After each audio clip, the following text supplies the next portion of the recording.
మనకి ఏదైతే నచ్చుతుందో అదే ఇంక అల్టిమేట్ అనుకుంటాం మనం. కానీ భక్తులందరూ దేవునికి ఏది నచ్చుతుందో అదే మాకు అల్టిమేట్ అనుకునేవారు. ఎంత డిఫరెన్స్ ఉంది కదా ఆలోచనకి. ఆయనకు నచ్చిందేదో అదే మాకు సమస్తం, సర్వస్వం. అది ఆనాటి భక్తుల విధానం. మాకు నచ్చితే చాలు, అంతకు మించి ఇంకొకటి లేదు అనేది మన స్వభావం. ఈ రెండింటి మధ్యలో పరిశుద్ధాత్మ దేవుడు పనిచేస్తున్నాడు మనల్ని ఆయనకు నచ్చినట్లు నడిపించడానికి. ఒక వింతైన విషయం ఏమిటంటే, సాక్షాత్తు పరిశుద్ధాత్ముడు ప్రయత్నించినా సరే సంఘములో ఆయన అనుకున్నంత ఫలం రావట్లేదు. సేవకుల విషయం అలా పక్కన పెట్టేసేయండి. సాక్షాత్తు పరిశుద్ధాత్ముడు ప్రయత్నించినా ఫలితం రావట్లేదు. ఆయన అంటాడు, నా గొర్రెలు. తర్వాత అంటాడు, ఆత్మ చెప్పుచున్న మాట చెవి గలవారు. మొదటేమో నా గొర్రెలైతే స్వరం వినబడుతుంది అన్నాడు. ఆ తర్వాత ఇంకొంచెం ఒక మెట్టు పైకొచ్చి అంటాడు, చెవి గలవారికి మాత్రమే ఆత్మదేవుని స్వరం వినబడుతుంది అంటాడు. ఈ గొర్రెలేమిటి, చెవులేమిటి? ఎవరు గొర్రెలు? గొర్రెలైతే నా స్వరం వింటారన్నప్పుడు మళ్ళీ చెవులు అంటాడు ఏమిటి మధ్యలో? విషయం ఏమిటంటే, విశ్వాసులందరికీ, సంఘం అంతటికీ చెవులు ఉండవు. పరిశుద్ధాత్మదేవుడు ఈ విషయం నాకు బయలుపరిచినప్పుడు నాకు భయం వేసింది, అసలు నాకు ఉన్నాయా చెవులని. ఎంత భక్తులమైనా, ఎంత ప్రవక్తలమైనా, ఎంత అపోస్తలులమైనా తమను తాము సత్యబోధ మీద లేదా తమను తాము విశ్వసించే అతి పరిశుద్ధమైన దాని మీద కట్టుకోవాలి. ప్రతివాడు తన రక్షణను కాపాడుకోవాలి. ప్రవక్తలతో దేవుడు మాట్లాడినా ప్రవక్తలలో లోపం ఉండదని కాదు, లోపమున్న వ్యక్తులను కూడా దేవుడు వాడుకున్నాడు. అవును కదా. కోరేష్ ఎవరు? విశ్వాసియా? అన్యుడే కదా. అతన్ని కూడా మందిర నిర్మాణానికి వాడుకున్నాడు.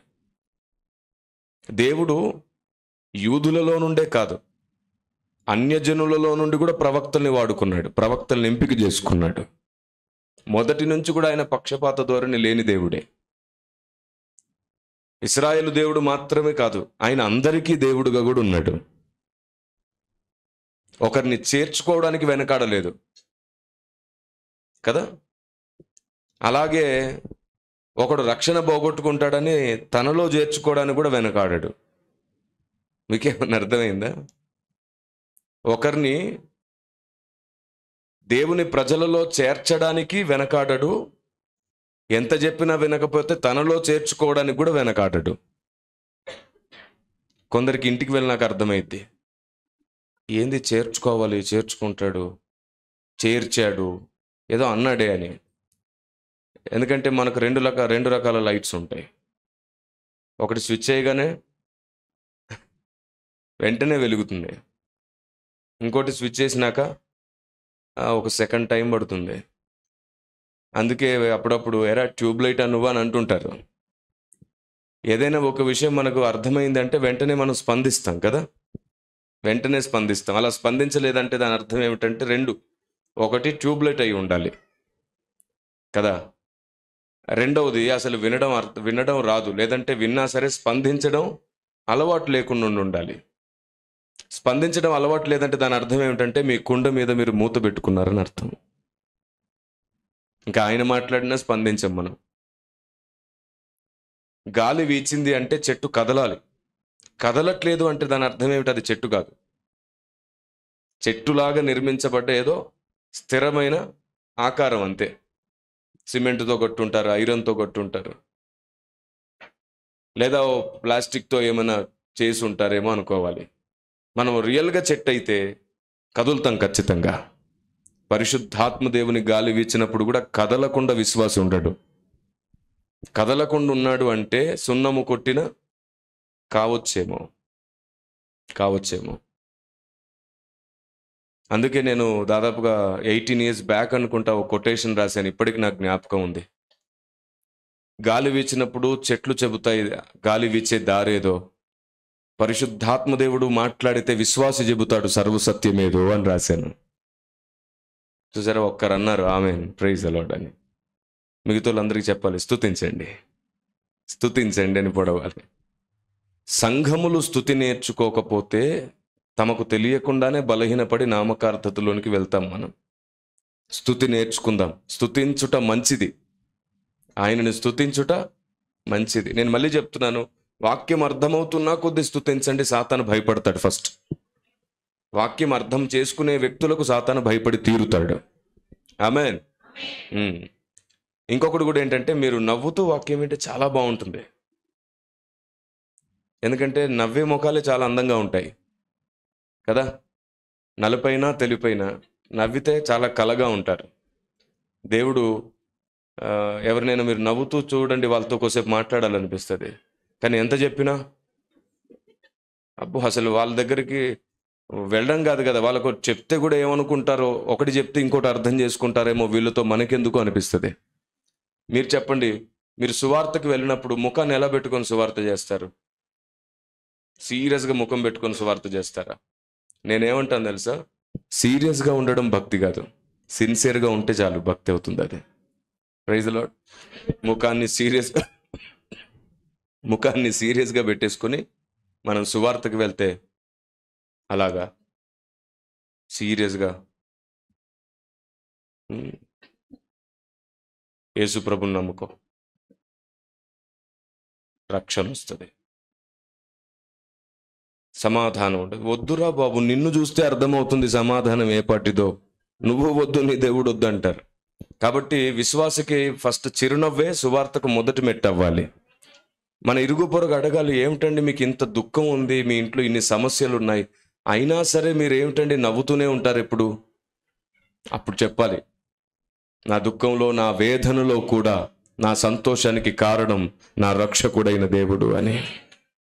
ఆమేన్. నిరీక్షణ లేని ఇతరుల వలె దుఃఖించను నేను అన్నా. అది మనం ఎప్పుడు చూపించడానికి ట్రై చేయాలి. Praise the lord. పరిశుద్ధాత్మదేవుని ఆలోచన విధానం మనకు తెలిసిన కొద్దీ మనమే సర్వసత్యం ఏదో సమస్త ప్రపంచానికి తెలియజేయాలన్నమాట. కాబట్టి మీకు దేవుని వాక్యం అర్థమవుతున్న కొద్దీ మనసారా స్తుతించండి, మనసారా దేవుని గణపరచండి. ఆమేన్. ఎక్కడ సభకు వెళ్ళినా సరే ఇది అర్థమయ్యేటట్టు చెప్పడానికి నాకు 5 నిమిషాలు గడిచిపోతుంది. స్తుతించండి, స్తుతించండి, స్తుతించండి. స్తుతించాలి. మీరెంత స్తుతిస్తారో నేను చెప్తున్నాను, మీరు వాక్యం అర్థం చేసుకునేటట్టు మీ మనసు అంత ఓపెన్ అవుతుంది. స్తుతించుట మంచిది. దేవునికి స్తోత్రం కలుగును గాక. రైట్. ఇక ఒక్కొక్క విషయం మీ ముందు పరిచి పెడతాను. ఎన్నో ముత్యాలు మోసుకొచ్చాను, మరి ముత్యాలన్నీ మీరు సమకూర్చుకోవాలి. సో బైబిల్ ఒక మాట అనేసింది, దాన్ని నేను ఇప్పుడు ఉచ్చరించకపోవడమే మంచిది. దేవుడు ముత్యములు తీసుకొచ్చాడు, అవి గొర్రెలు సమకూర్చుకోవాలి. ఆ ముత్యములన్నింటినీ గొర్రెలు సమకూర్చుకోవాలి. కాబట్టి గొర్రె అనే ఒక చోట స్వరం వింటుంది అని అన్నాడు, చెవులుంటేనే ఇంకో చోట అన్నాడు. దీన్ని రెండింటిని ఒక చోట క్రోడీకరించి మాట్లాడుతూ నేనేమంటానంటే, పరిశుద్ధాత్మదేవుని అనుమతితోనే, ఆయన ఇచ్చిన ఆలోచనతోనే చెప్తున్నాను. విశ్వాసి అయినంత మాత్రాన చెవులు ఉండవంట. రెండవది, సేవకులమైనంత మాత్రాన, సువార్థికులమైనంత మాత్రాన కూడా చెవులు ఉండవంట. పరిశుద్ధాత్మదేవుడి విషయాన్ని బయలుపరిచినప్పుడు నేను చాలా భయపడ్డాను. ఉపవాసం ఉండి టెస్ట్ చేసుకున్నాను నన్ను నేను. వాక్యంతో కొలుచుకొని చూశాను. మీకు తెలుసా, వాక్యంతో మన ఆత్మ ఎంత ఎదిగిందో కొలుచుకునే ప్రక్రియ ఒకటి బైబిల్ గ్రంథం నేర్పిస్తుంది మనకి. ఏకంగా తన దినముల లెక్కనే నేర్పించింది బైబిల్. Praise the lord. కాబట్టి మన ఆత్మీయ జీవితం ఎంత ఎదిగిందో కొలుచుకునే శక్తి బైబిల్ దేవుడు మనకి ఇస్తున్నాడు. దేవునికి స్తోత్రం కలుగును గాక. కాబట్టి ఒక విశ్వాస అయినంత మాత్రాన, ఒకరు సేవకులైనంత మాత్రాన, సువార్థికులైనంత మాత్రాన, లేదా పండితులు స్కాలర్స్ అయినంత మాత్రాన, బైబిల్ మీద ఒక PhD చేసినంత మాత్రాన చెవులు ఉన్నట్టు కాదు. ఎందుకంటే ఒక బిలాము మహోన్నతుని విద్య నెరిగినవాడు, కానీ దేవుని ఉద్దేశాన్ని గుర్తించలేకపోయాడు, దేవుని ఆలోచన తెలుసుకోలేకపోయాడు. ప్రవక్త అయ్యుండి కూడా చెవులు మూయబట్టాయి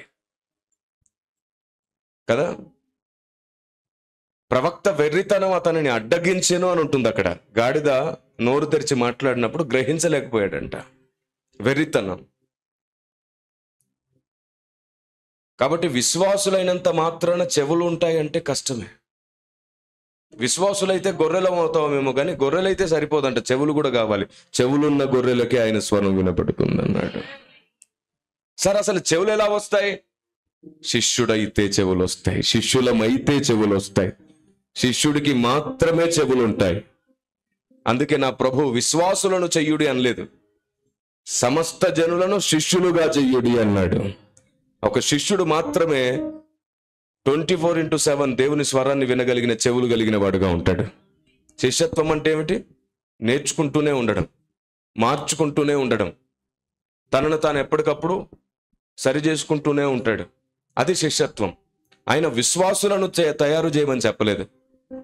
మనం విశ్వాసులం. శిష్యుడు విశ్వాసి కూడా, అదే శిష్యుడు అవసరాన్ని బట్టి సేవకుడు కూడా, నాయకుడు కూడా, అదే శిష్యుడు అవసరాన్ని బట్టి దాసుడు కూడా. శిష్యుడు ఆల్రౌండర్ అన్నమాట.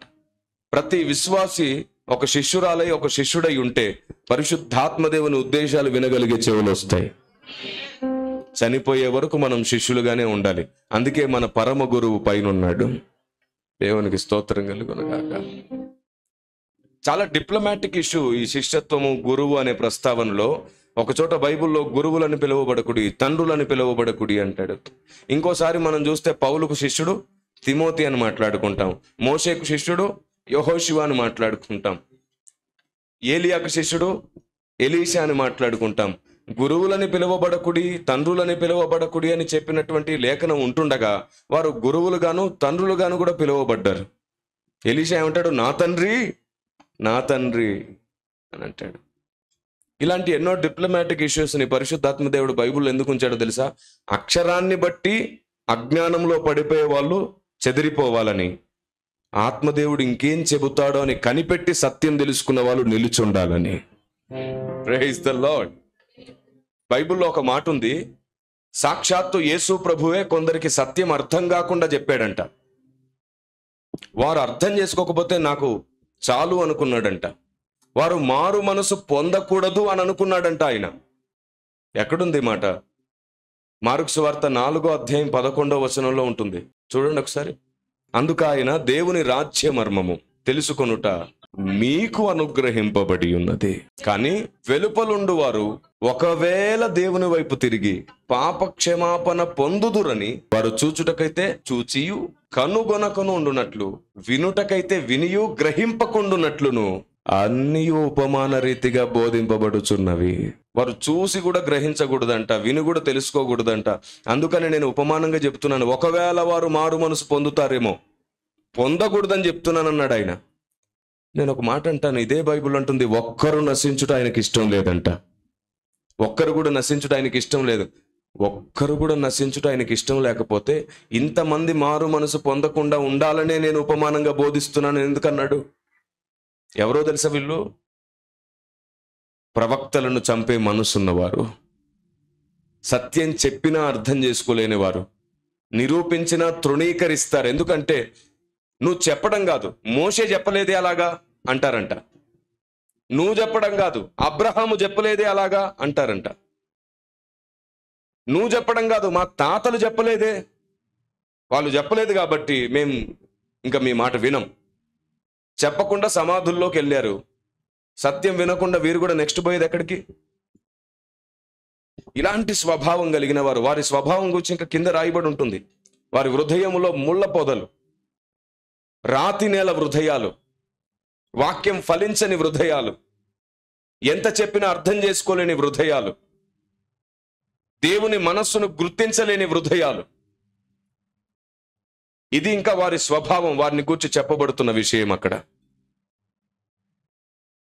అలాంటి వారితో చెప్తున్నాడు, వారు విని గ్రహింపకుండానట్లుగానే నేను ఉపమాన రీతిగా బోధిస్తున్నాను.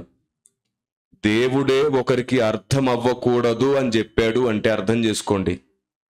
దేవుడే ఒకరికి అర్థం అవ్వకూడదు అని చెప్పాడంటే ఇంకా వారిని ఎవరు కాపాడగలరు? కాపాడగలరా? అవును, ఒకవేళ అదే జాబితాలో పొరపాటుగా మనం ఉంటే మన పరిస్థితి ఏమిటి?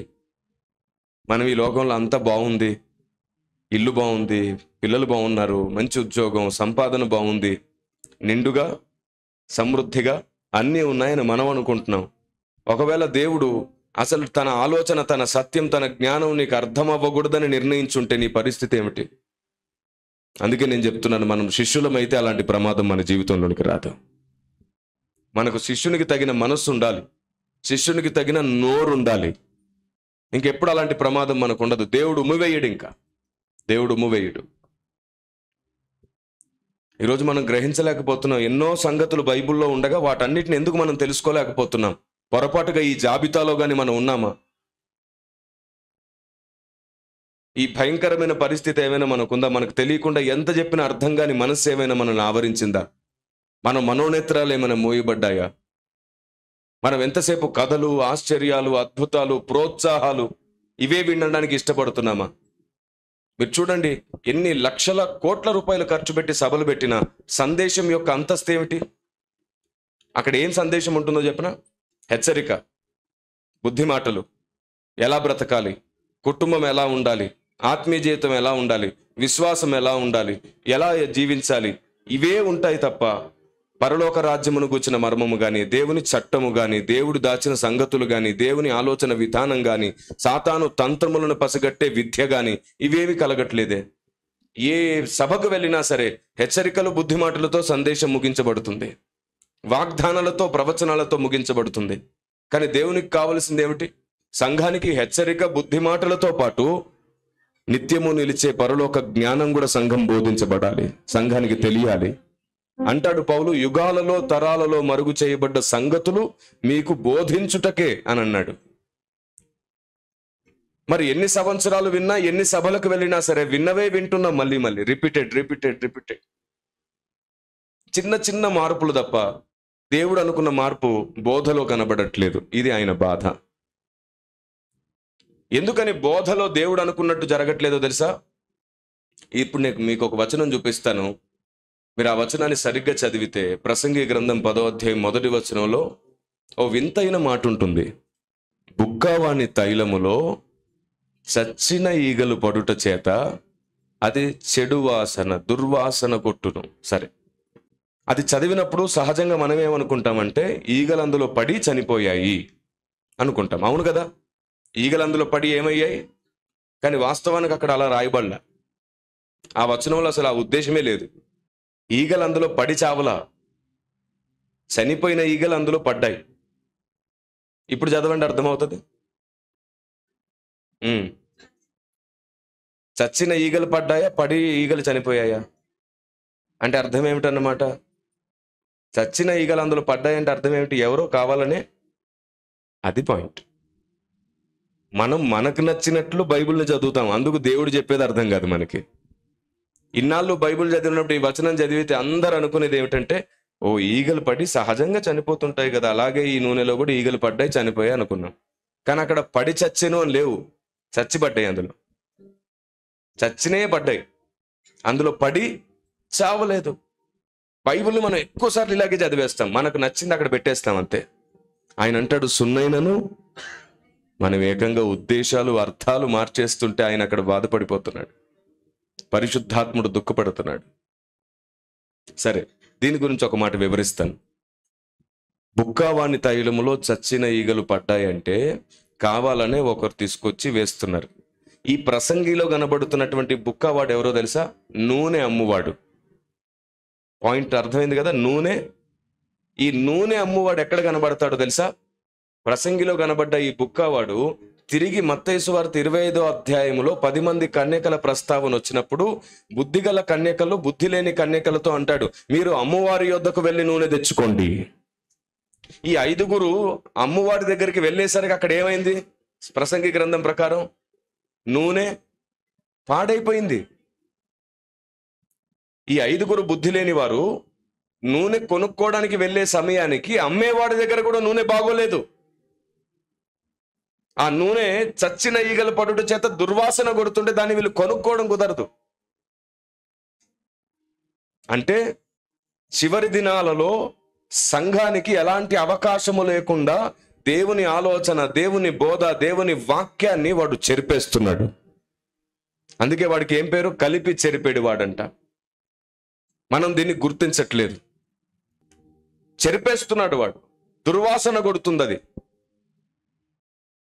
అవును, 10 మంది కన్యకల్లో ఎంతమంది పడుకున్నారు? ఎంతమంది మెలుకున్నారు? Very good. ఒకసారి బైబిల్ తెరవండి. మత్తయి సువార్త 25వ అధ్యాయం 5వ వచనం చదవండి. ఆ, అదేంటమ్మా 5గురు అని చెప్పారు, మళ్ళీ ఇక్కడ అందరం చదువుతున్నారు? 5గురు అన్నారా లేదా? 5గురు అనే చదవండి. చదవగలరా? చదవలేం. ఎందుకంటే బైబిల్లో 5గురు పడుకున్నారనే లేదు, 10 మంది పడుకున్నారని ఉంది. మన తాతల నాటి నుంచి 5గురు పడుకున్నారు, 5గురు మెలుకున్నారని పాటలు, మాటలు, సండే స్కూల్ కథలు, మళ్ళీ వాటి మీద ఎగ్జామ్స్, 5గురుని రాసినందుకు మార్కులు. చెప్పాను కదా, ఇలాంటివి 3000 మిస్టేక్స్. మనకు నచ్చినట్టు చదువుకుంటూ వెళ్ళిపోయాం. 3000 మిస్టేక్స్ నేను కనుగొనగలిగాను. 3000. నిన్న 1-2 చెప్పాను, ఈరోజు కూడా ఇంకోటి చెప్తున్నాను. 3000 మిస్టేక్స్. మనకు నచ్చింది చదివేసాం, కానీ అక్కడ ఉన్నదేంటో మర్చిపోయాం. ఎందుకంటే పెద్దలు చెప్పారు కాబట్టి అది ఫిక్స్ అయిపోయాం. వాళ్ళు చెప్పింది లోపలికి వెళ్ళింది, వాళ్ళు చెప్పినట్లే చదివాం, చూడలేదు. విన్నారా నేనేమన్నాను? వాళ్ళు చెప్పింది విన్నాం, చదివాం, చూడలేదు. విన్నది చదువుతున్నాం. దేవుడు ఏమంటున్నాడు తెలుసా? చూసింది చదువు. Praise the Lord. ఇన్నాళ్ళు విన్నది మాట్లాడాం, ఇప్పుడు ఉన్నది మాట్లాడదాం. మీకు తెలుసా, మన పెద్దలు చాలా మంది పరదేశికి వెళ్ళాక పశ్చాత్తాపడ్డారు వాళ్ళు. ఎందుకంటే వాళ్ళు అక్కడికి వెళ్ళగానే వారు ఇక్కడ ఏమేం మిస్టేక్ బోధించి ఉంటారో దేవుడు అక్కడ వారికి చెప్తాడు. ఆ విషయంలో వాళ్ళు అక్కడ మొరపెడుతుంటారు, అయ్యో ప్రభువా, మాకంత స్పృహ లేదు. ఆ టైంలో ఆత్మల రక్షణ కోసమే ప్రయాసపడ్డాం, ఉపవాసాలతో సంఘాలను బలపరుచుకున్నాం, కన్నీళ్లతో బోధ చేశాం, వాళ్ళని సరి అయిన మార్గంలో పెట్టడానికి ట్రై చేశాం, కానీ ఇలాంటి విషయాలను మేము సరిగ్గా చూసుకోలేకపోయాం. ప్రజలు బాగున్నారనుకున్నాం, కానీ బోధలో ఏమైనా పొరపాటు జరుగుతుందో గమనించలేకపోయాం. మా సేవ ఫలించుట చేత సంఘాలు బలపడ్డాయి అనుకున్నాం, కానీ వారిని పునాది మీద ఉంచామో లేదో చూడలేకపోయామని వారు అక్కడ మొరపెట్టి బాధపడి ఉంటారు కదా. వారి ప్రార్థనా ఫలితం దేవుడు తిరిగి తన దాసులను ఇక్కడ పుట్టించి మరలా సంగతుల్ని సరిచేస్తుంటాడు. పరదేశికి వెళ్ళిన భక్తులు కేవలం విశ్రాంతిలో ఉండడమే కాదు, శేషించిన పని కోసం మొరపెట్టే బాధ్యత వారిది. వారు ఖాళీగా ఉండరు, మిగిలిన పని కోసం మొరపెడతారు, దేవుని సంకల్పం కోసం ప్రార్థిస్తారు. ఊరికి అటు ఇటు తిరుగుతారు, నిద్రపోతారంట. అదేమన్నా శరీరాల వాళ్ళకు అలసట రావడానికి? విశ్రాంతి అంటే నిద్ర మాత్రమే కాదు, ప్రశాంతంగా ఉంటారు, ఒకరి దగ్గర నుంచి ఒకరు నేర్చుకుంటారు. ఏమండి, పరదేశికి వెళ్ళగానే ఆదాం మొదలుకొని చాలా మంది కనబడతారు కదా, చూసి ఉంటారా ఎవడైనా అలాగా? ఏం చేస్తారు? నేనైతే గంతులేసి వెళ్ళిపోయి మొదటి నుంచి ఏమేం జరిగిందో మొత్తం చెప్పమని అడిగేసి, పేర్లు ఎలా పెట్టావు, పేర్లు పెట్టేటప్పుడు నీ ఫీల్ ఏమిటి, నీ ఆలోచన ఏమిటి, అసలు అంత శక్తి నీకు ఎలా వచ్చింది, దేవదూతలు మిమ్మల్ని చూడడానికి వచ్చినప్పుడు మీరు ఎలాగా వారితో కలిశారు, మాట్లాడారు, చాలా సంవత్సరాలు మీరు ఏదైనా తోటలో ఉన్నారు కదా, ఏమేం జరిగింది, దేవుడు ఎన్నిసార్లు వచ్చాడు, ఏమేం బోధించాడు, ఎన్నో అడుగుతాం కదా. ఆదాం దగ్గర కూర్చొని మాట్లాడుతుంటే ఆ పక్క నుంచి పేతురు పోతుంటే పట్టించుకుంటాం మనం? వందనాలు పేతురయ్య, మళ్ళీ వస్తారు నీ దగ్గరికి. ముందు ఆదాం గారితో డౌట్స్ అన్ని క్లియర్ చేసుకొని వస్తారు. పౌలు దొరికాడు అనుకో, పేతురు దగ్గరికి వెళ్తాం. ఫస్ట్ పౌలు దగ్గర మొత్తం డౌట్స్ అన్ని క్లియర్ చేస్తాం, అన్ని బోధలు నేర్చుకుంటాం, మిగిలిన సందేశాలు నేర్చుకుంటాం, మళ్ళీ పేతురు దగ్గరికి వెళ్తాం. భక్తులు అనేకులు కలుస్తారు, ఆదాం మొదలుకొని చివరిగా చనిపోయిన యోహాను వరకు అందరూ భక్తులు కలుస్తుంటారు. రీసెంట్గా లోకాన్ని విడిచిపెళ్ళిన వాళ్ళు కూడా కలుస్తుంటారు. ఎవరు అక్కడ ఖాళీగా ఉండరు, దేవుని నేర్చుకుంటుంటారు, ఒకరి దగ్గర నుంచి ఒకరు జ్ఞానం పంచుకుంటారు, ఒకరి నుంచి ఒకరు వెలుగు పంచుకుంటుంటారు. పరదేశం అంటే ఇంక అక్కడ ఏం పని ఉండదు, సైలెన్స్గా రెస్టే తీసుకుంటారు. అవగాహన లోపం అది. ఆత్మీయ ఎత్తుకు ఎదిగిన తర్వాత తొందరపడుతుంటారు కొందరు. వద్దు, అలా చేయకండి. ఇది పరిశుద్ధాత్మ దేవుని స్వరం. బోధిస్తున్న నా జ్ఞానం కాదు, నా వివేచన కాదు, నా ఆలోచన కాదు, నన్ను మోగిస్తుండగా వస్తున్న శబ్దమే మీరు వింటున్నారు. దేవునికి స్తుతి కలుగును గాక. ఆత్మీయ అంతస్తు ఎదిగిన తర్వాత కొన్నిసార్లు ఓవర్ కాన్ఫిడెన్స్ ఎక్కువై మాట్లాడేస్తాం మనం. అలాంటి ఓవర్ కాన్ఫిడెన్స్ ఎక్కువై మాట్లాడినప్పుడే పరిశుద్ధాత్మ దేవుడు బాధపడతాడు. అలాంటి ఓవర్ కాన్ఫిడెన్స్తోనే కదా మీరు కూడా నిద్రపోవద్దు, నిద్రపోతే విడవబడతారని చెప్పి 5గురిని పడుకోబెట్టారు. వాళ్ళు విడవబడింది నిద్రపోయినందుకు కాదు, నూనె లేనందుకు. That is the whole point. అది అసలు విషయం అంతా కూడా. ఇప్పుడు నూనె సమకూర్చుకునే సమయానికి వీళ్ళు వెళ్తే బుక్కవాని తైలం ఏమైంది? చివరి రోజుల్లో జరిగేది అదే. ఎక్కడ సభ జరిగినా, ఎక్కడ గృహకూటం జరిగినా మిస్ చేసుకోకండి. దేవుని వాక్యం దొరికే ప్లేస్ ఏదైనా ఉంటే మిస్ చేసుకోకండి. వెళ్ళి వాక్యం సమకూర్చుకోండి, సమకూర్చుకుంటూనే ఉండండి. అక్కడికి వెళ్ళి నీ గురించి విందామని ప్రార్థన చేసి వెళ్ళొద్దని చెప్పాను నిన్న, గుర్తుంది కదా. నీవేం మాట్లాడతావో నీ గురించే మాట్లాడేసయ్యా అని అడగండి. నా గురించి మాట్లాడని అడిగితే దేవుడు మాట్లాడలేడు, అప్పుడు నీ తైలం పాడైపోతుంది. నీ గురించి మాట్లాడు ప్రభు అంటే అచ్చు సువర్ణ తైలం పరలోకం నుండి మరల మనకు అనుగ్రహించబడుతుంది. బైబిల్ చెప్పింది పైనుండి వచ్చు జ్ఞానం కదా, పైనుండి వచ్చు జ్ఞానం. అది ఉప్పొంగ చేయదంట, గర్వంగా మాట్లాడనివ్వదంట. నిజంగా ఎవరిలోనైనా పైనుండి వచ్చిన జ్ఞానం ఉంటే వారు ఇంకొకరిని అపహసించరంట, ఇంకొకరిని హేళన చేయరంట, ఇంకొకరిని గురించి తప్పుగా మాట్లాడరంట. హేళనగా మాట్లాడేవారు, తప్పుగా మాట్లాడేవారు, తొందరపడి ఒకరిని నిందించేవారు బైబిల్లో ఎన్నో వచనాలను అడ్డుపెట్టుకొని మాట్లాడుతున్నారు. అదిగో అక్కడ యేసు ప్రభు అనలేదా, ఇక్కడ అపోస్తలు అనలేదా, అక్కడ ప్రవక్తలు అనలేదా, ఇక్కడ దేవుడు అనలేదా అని చెప్పేసి కొన్ని వచనాలను అడ్డు పెట్టుకుంటున్నారు. మంచిదే. అయితే నేను దానికి సొల్యూషన్గా ఏం చెప్తున్నానంటే, ఒక భక్తుని అనడానికి ముందు నువ్వు భక్తుడవైన తర్వాతే నోరు తెరువు. కొన్ని వందల ఆత్మల రక్షణ కొరకు ఉపవాసాలుండి ఏడ్చి ఆత్మల రక్షణ చేసేవాడిని ఒకవేళ అనాల్సి వస్తే సిద్ధాంతపరంగా నువ్వు అతనిలాగే ప్రార్థనాపరుడవే, ఆ తర్వాత మాట్లాడు. దేవుని సంఘానికి, దేవుని రాజ్యానికి మేలు చేయడానికి ఒక్కొక్కరు ఒక్కొక్క పనిలో ఉన్నారు. అందరికీ సిద్ధాంతాలు తెలియదు, అందరూ ఒకే విధమైన జ్ఞానాన్ని పొందలేదు, అందరికి అన్ని అర్థం కావు, నానా విధమైన పరిచర్య జరుగుతుంది. సిద్ధాంతాలు బాగా తెలిసినవాడు వాళ్ళ మీద విరుచుకుపడతాడు, కానీ వాళ్ళలాగా మోకరించి ప్రార్థన చేయలేడు. మోకరించి బాగా ప్రార్థన చేసేవాడేమో వీళ్ళ మీద విరుచుకుపడతాడు, వాళ్ళలాగా జ్ఞానం బోధించలేడు. అదే ఇద్దరు ఒకరినొకరు అర్థం చేసుకుంటే ఇది ప్రార్థనా స్తంభం, ఇది బోధ స్తంభం. ఇద్దరు కలిసి పనిచేస్తే సంఘానికి బలమైన పునాది. ఆరాధన నేర్పేవారు, ప్రార్థన నేర్పేవారు, స్తుతి నేర్పేవారు, వాక్యం నేర్పేవారు, ఎవరి పని వాళ్ళు చేయొచ్చు కదా. కానీ అందరూ ఆల్రౌండర్లు అవ్వాలనుకున్నప్పుడే సమస్య. మీరు చెప్పండి, క్రికెట్ టీంలో అందరూ ఆల్రౌండర్స్ అయితే ఆ టీం గెలిసిద్దా? గెలవదు. అందరూ ఆల్రౌండర్స్ ఉండకూడదు, కనీసం నలుగురైనా మంచి బౌలర్స్ ఉండాలి. అవునా? సెలెక్ట్ చేసేటప్పుడు ఏం చేస్తారు, ఒక ముగ్గురు బౌలర్స్ను నలుగురు బౌలర్స్ను తీసుకొని అందులో ఇంకో ఇద్దరినో ముగ్గురునో ఆల్రౌండర్స్ ఉండేటట్లు చూసుకుంటారు. అలాంటి టీం బాగా పర్ఫామ్ చేయగలుగుతుంది, సరిగ్గా గెలవగలుగుతుంది. Praise the Lord, praise the Lord. ఏమిట్రా క్రికెట్ గురించి చెప్పినప్పుడు ఇటు చూడకుండా ఇటు చూశానని చూస్తున్నారా? పురుషులకు ఎక్కువ తెలుసు కదా క్రికెట్ గురించి అని అటు చూశాను. మిమ్మల్ని క్రికెట్ గురించి అడిగితే మీరేం చెప్తారు? ఒక జోక్ ఉంది క్రికెట్ గురించి. సిస్టర్స్ ఎక్కువగా అనుకుంటారంట, ఏం క్రికెట్ అండి అది. ఒకడేమో బాల్ వద్దు అని విసిరేస్తాడంట, ఒకడేమో నాకు వద్దని కొడతాడంట, ఇంకొకడేమో పరిగెత్తుకుపోయి బాల్ తెస్తాడంట, మళ్ళీ వద్దన్నోడికే ఇస్తాడంట. ఏంటండి ఈ కన్ఫ్యూజన్, ఈ గేమ్ అంటదంట ఒక సిస్టర్. అది జోక్ అది. ఎందుకంటే మీకు క్రికెట్ అంటే చాలా తక్కువ ఇష్టం. మీ ఇంట్లో క్రికెట్ ఆడే వాళ్ళంటే కూడా మీకు ఇష్టం ఉండదు, ఎందుకంటే ఊరికే గ్రౌండ్కి వెళ్ళిపోతారు. మీరు చెప్పే పనులు మానేసి వెళ్తుంటారు. ఒకసారి ఒక భార్య అడుగుతుంది భర్తని, నన్ను చేసుకున్నావా బ్యాట్ని చేసుకున్నావా నువ్వు? ఎప్పుడు బ్యాట్ పట్టుకొని తిరుగుతావు? కొందరికి క్రికెట్ గేమ్ ఎలాంటిది అంటే చనిపోయేదాకా వాళ్ళకి దాని మీద మక్కువ పోదు. ఒంట్లో బలం ఉంటే చివర్లో కూడా మళ్ళీ బ్యాట్ పట్టుకుంటారు వాళ్ళు ఆడడానికి.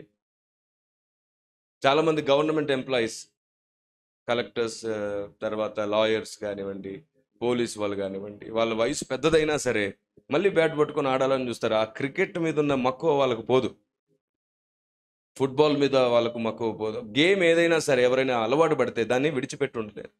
ప్రార్థన కూడా నీకు అలవాటు అయితే దాన్ని నువ్వు విడిచిపెట్టి ఉండలేవు. నీ వల్ల కాదు, చివరి శ్వాస వరకు ప్రార్థిస్తూనే ఉంటావు. అన్నిటికంటే బలమైనటువంటి కోరిక పుట్టిస్తుంది ప్రార్థన. అన్నిటికంటే. ఎందుకంటే ప్రార్థన ద్వారా దేవుని స్పర్శ, దేవుని మనస్సు, దేవుని ప్రభావము, దేవుని అభిషేకము, మన మనస్సు రూపాంతరం చెందడము, నూతన ప్రత్యక్షతలు పొందడము. ఈ లోకంలో బ్రతుకుతున్నటువంటి పరలోకవాసిగా ఉంటాం మనం కదా. మనకు ఈ లోకానికి పెద్ద సంబంధం ఉండదు, కానీ ఈ లోక బాధ్యతలు మనల్ని సంబంధాలతో జతపరుస్తాయి. నేనేమన్నాను? లోకానికి మనకు ఎలాంటి సంబంధం ఉండదు, కానీ లోక బాధ్యతలు మనకు సంబంధాన్ని ఆపాదిస్తాయి. మనం బాధ్యతగా వాటిని నడిపిస్తూ ఉంటాం. ఈ లోకంలో బ్రతికే పరలోకవాసిగా ఉంటాం మనం. అది ప్రార్థనే చేసి పెడుతుంది అలాగ మనల్ని, రూపాంతరంగా మారుస్తుంది. మన రూపాంతరాన్ని మన జీవితంలోనికి ఇచ్చేది ప్రార్థన గది. నేను ఫస్ట్ సజెస్ట్ చేసేది ఏమిటంటే, కనీసం 3 hours అయినా మినిమం ప్రేయర్ చేసే అలవాటు ఉంటే చాలు. ఆత్మదేవుడు మిమ్మల్ని చేయి పట్టి నడిపిస్తాడు. నేను గ్యారంటీ ఇస్తున్నాను. మీరు 3 గంటలు ప్రార్థన చేయడమే కాకుండా, ప్రతి బోధను మీకు నచ్చినట్లు కాకుండా దేవుడు ఏమైనా మాట్లాడుతున్నాడేమో అనే ఆలోచనతో విని చూడండి. అద్భుతంగా మీరు చెక్కబడతారు. సండే స్కూల్ పిల్లోడు చెప్పేటప్పుడు కూడా వీడి నుంచి కూడా దేవుడు ఏమైనా మాట్లాడతాడేమో అనుకొని చూడండి. గాడిదనే వాడుకున్నప్పుడు పిల్లోని వాడుకోడా? మనకు అట్ట కాదుగా. బోధ వినాలంటే వాడికి షూట్ ఉండాలి, వాడు పిహెచ్డి చేసి ఉండాలి, బాగా మాట్లాడగలిగి ఉండాలి, కుదిరితే ఇంగ్లీష్ కూడా వచ్చి ఉండాలి. ఏం కొలతలండి ఇవి? ఇంగ్లీష్ వచ్చిన ప్రతి ఒక్కడు సత్యమే బోధిస్తాడా? జ్ఞానమే బోధిస్తాడా? దేవుని మనస్సే బోధిస్తాడా? తెలుగు వచ్చిన వాడు చెప్పడా? షూట్ వేసుకుంటేనేనా, లేకపోతే లేదా? ఇవన్నీ కొలతలు, సరైన కొలతలు కావు కదా. వస్త్రధారణ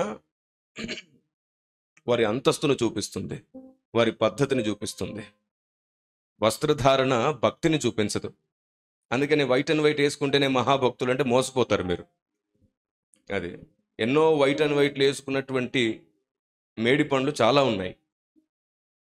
కాబట్టి వస్త్రధారణ భక్తిని చూపించదు, ఆలోచన విధానం భక్తిని చూపిస్తుంది. దేవుణ్ణి అర్థం చేసుకున్న విధానం భక్తిని చూపిస్తుంది. ఆమేన్. మీరు చెప్పండి, మనం లోకంలో చాలా మందికి హీరోస్గా ఉండొచ్చు, మన ఇంట్లో కొందరికి విలన్స్. అవునా కదా? చాలాసార్లు అక్కకి తమ్ముడు అంటే విలన్, తమ్ముడికి అక్క అంటే విలన్ ఇంట్లో. కానీ వాళ్ళు ఒక్కరోజు కనపడకపోయినా ఒకరినొకరు చూసుకొని ఉండలేరు. ఎక్కడికి పోయింది? ఎక్కడికి పోయాడు? పెళ్లి చేసుకొని వెళ్ళేటప్పుడు వాడికంటే ఎక్కువ ఎవరు ఏడవాడు ఇంకా. ఎరా ఉన్నప్పుడు అంత కొట్టుకొని చచ్చారు కదా. చాలాసార్లు అంటాడు కదా, ఇది పోతే ఇంట్లోంచి ఇల్లంతా నా సామ్రాజ్యం అయిపోతుంది. కానీ వాస్తవానికి వెళ్ళేటప్పుడు వాడి మనసు ముక్కలైనంతగా ఎవరి మనసు ముక్కలవదు. ఏవో వస్తువుల కోసమో ఆధిపత్యం కోసమో పోట్లాడతాం, కానీ ప్రేమ ఉంటుంది చూసారు, అది కరెక్ట్గా ఆలోచించేటట్లు చేస్తుంది. అలాంటి అద్భుతాన్ని దేవుడు మన జీవితాల్లో చేస్తాడు. వాక్యం కొరకు సరిగ్గా ఆలోచించే జ్ఞానాన్ని ఇస్తాడు. అందుకే ఆయన ఆలోచనకర్త. నేను నా ఎక్స్పీరియన్సే చెప్తున్నాను. నేను చాలా అద్భుతంగా మారుతూ వచ్చాను, చాలా ఆశ్చర్యంగా మారుతూ వచ్చాను. నాకు నేనే ఆశ్చర్యపడేటట్లు మారాను కూడా. ఇదేమిటి నాలో ఇంత ఓపిక, ఇంత సహనమా? నాకు చాలా కోపం ఉండేదే. నాకు తెలియకుండానే ఇయర్ బై ఇయర్ గడుస్తున్నా కొలది నాలో నేను చేంజెస్ గమనిస్తూ వస్తున్నాను. అది ప్రార్థనా గది వల్ల సాధ్యమైంది. రెండోది, అందరి దగ్గర ఎంతో కొంత జ్ఞానం ఉంది, నేను నేర్చుకోవాలనే మనసు వల్ల సాధ్యమైంది. ఆమేన్. మీకు అర్థమయ్యేటట్టు చెప్పనా? మీ ముందు నిలబడ్డ మీ 5గురు ఇక్కడికి వస్తారా? క్వైరు రండి. ఇక్కడ నిలబడి పాడినప్పుడు ఎప్పుడు సిగ్గుపడ్డారండి మీరు? రండి. ఇప్పుడు సేవకుడిగా నేను పిలుస్తుంటే బోధలో భాగమై నిలబడండి ఇక్కడ. Praise the Lord. రండి. ఇప్పుడు మీరు బోధలో భాగంగా నిలబడుతున్నారు. అటు చూడండి. రైట్. చూసారు, ఇప్పుడు మీకు అందరు చూసే అవకాశం వచ్చింది. దేవుడు కూడా మిమ్మల్ని అందరికి వెలుగుగా నిలబెట్టునగాక. ఆమేనన్న వారిని దీవించు ప్రభువా. దేవుడు అనంత జ్ఞాని, కొలతలు లేనంత జ్ఞానం దేవునిది కదా. అయితే దేవుడు తన జ్ఞానాన్ని ఒకరి దగ్గరే ఉంచడు, ఒకరికే ఇవ్వడు. ఫర్ ఎగ్జాంపుల్, దేవుడు తన జ్ఞానాన్ని 5 భాగాలు చేశాడు. ఓకే, ఒక్కొక్కరి దగ్గర ఒక్కొక్క భాగం ఉంది. నాకు వీరి దగ్గర జ్ఞానం ఉందని తెలిసింది.